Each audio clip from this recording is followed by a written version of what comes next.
Class 10 biology का question answer अभी मैं करवा रहा हूँ। जो भी इम्पोर्टेंट क्वेश्चन बनते हैं और जो भी इम्पोर्टेंट टॉपिक है आपके एग्जाम के लिए सारा टॉपिक मैं क्लियर करवा रहा हूँ। ठीक है दोस्तों, आज मैं आपको प्रकाश संश्लेषण के बारे में बताऊंगा। आखिर ऐसी कौन सी जगह है जहाँ पर प्रकाश संश्लेषण की क्रिया होती है, यानी कि प्रकाश संश्लेषण के स्थान के बारे में आपको जानना है। ठीक है दोस्तों, इससे पहले मैं कई सारे वीडियो अपलोड कर चुका हूँ। ऊपर डिस्क्रिप्शन में प्लेलिस्ट का लिंक है, वहां से जाके आप सारे वीडियो देख सकते हैं। आइए सबसे पहले इस वीडियो को देखिए और बातों को समझिए। इस वीडियो से हम जानेंगे कि प्रकाश संश्लेषण का स्थान क्या है, यानी कौन सी ऐसी स्थान है जहां पर प्रकाश संश्लेषण की क्रिया होती है। तो अच्छे से देखिए, यहाँ पर देखिए, प्रकाश संश्लेषण पत्तियों के मीजोफिल ऊतकों की खंभ कोशिकाओं में होता है। यहाँ पर आपको सबसे पहले याद रखिए कि प्रकाश संश्लेषण जो है ये पत्तियों में होता है। कहाँ पर? पत्तियों में। ठीक है, इसके बाद याद रखिए पत्तियों में, देखिए सबसे पहले आपने जाना कि प्रकाश संश्लेषण जो है ये पत्तियों में होता है, लेकिन पत्तियों में कहाँ पर? तो याद रखिए मीजोफिल ऊतकों में। ठीक है, यहाँ पर एक ऊतक का नाम दिया हुआ है, नाम को आप जरूर ही याद रखिए, मीजोफिल। क्या है? मीजोफिल ऊतक। इस ऊतक का नाम आप जरूर ही याद रखिए। ये ऊतक जो है पत्तियों में होता है। देखिए सबसे पहले आपने जाना प्रकाश संश्लेषण की क्रिया पत्तियों में होता है। पत्तियों में कहां पर? तो मीजोफिल ऊतक में। लेकिन अब आप ये जानिए आखिर मीजोफिल ऊतक में कहां पर?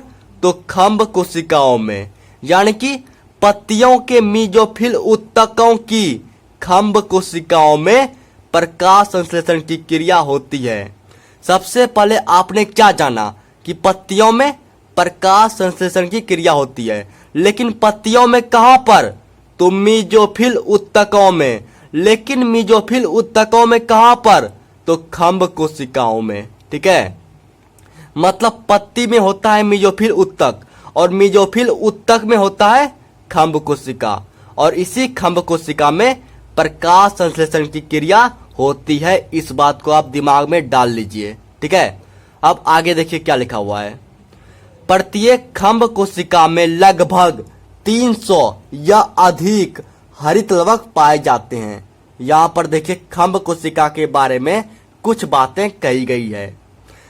आपने जाना ये जो खंभ कोशिका है इसी में प्रकाश संश्लेषण की क्रिया होती है। अब इसी खंभ कोशिका के बारे में यहाँ पर क्या कहा गया है? देखिए ये जो खंभ कोशिका है ना, इसमें लगभग 300 या फिर 300 से अधिक हरित लवक पाए जाते हैं। देखिए आपने पहले पढ़ा होगा हरित लवक जो है, जिसे इंग्लिश में क्लोरोफिल कहते हैं, ये पत्तियों में पाया जाता है। लेकिन पत्तियों में कहां पर? तो खंभ कोशिका में। हरित लवक जो है ये पत्तियों में खंभ कोशिका में पाया जाता है। इस बात को आप याद रखिए। ठीक है, यहां पर हरित लवक का संख्या दिया हुआ है, कितना? तो प्रत्येक खंभ कोशिका, मतलब हर एक खंभ कोशिका में लगभग जो है 300 या फिर 300 से अधिक हरित लवक पाए जाते हैं। इसे आप याद रखिए। ठीक है, इसके बाद जब आप आंसर लिखिएगा तो यहाँ पर पैराग्राफ चेंज कर देना है। इसके बाद यहाँ नीचे लिखना है। यहाँ पर देखिए, अब इन्हें सरलता पूर्वक प्रकाशीय सूक्ष्मदर्शी से देख सकते हैं। यहाँ पर देखिए आपको यहाँ पर एक बात कही गई है। क्या? ये जो हरित लवक जो है ना, इसे अगर आप देखना चाहते हैं तो कैसे देखेंगे? तो देखिए हरित लवक जो है इसको हम नग्न आंखों से नहीं देख पाएंगे। ठीक है, हरित लवक को देखने के लिए सूक्ष्मदर्शी, किसका? सूक्ष्मदर्शी का उपयोग करना पड़ता है। इसे आप याद रखिए, माइक्रोस्कोप का उपयोग करना पड़ता है। बिना माइक्रोस्कोप का आप ये जो है हरित लवक, जिसको बोलते हैं क्लोरोफिल, इसको नहीं देख पाएंगे। ठीक है, इसीलिए इस बात को याद रखिए, हरित लवक को सरलता पूर्वक प्रकाशीय सूक्ष्मदर्शी से देख सकते हैं। ठीक है, इसके बाद देखिए क्या है। प्रत्येक हरित लवक का व्यास लगभग 4 माइक्रोमीटर से 6 माइक्रोमीटर के बीच होता है। यहाँ पर आपको हरित लवक का साइज दिया हुआ है, आकार दिया हुआ है, कितना?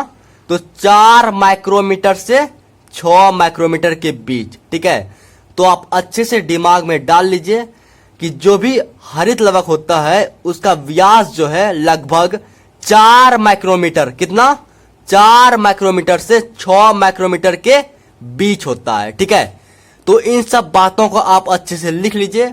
दोस्तों, मैंने एक टेलीग्राम चैनल बनाया है जिसका लिंक जो है ऊपर डिस्क्रिप्शन में डाल दूंगा, वहां से आप टेलीग्राम चैनल में जाके जुड़ जाइए। Thank you.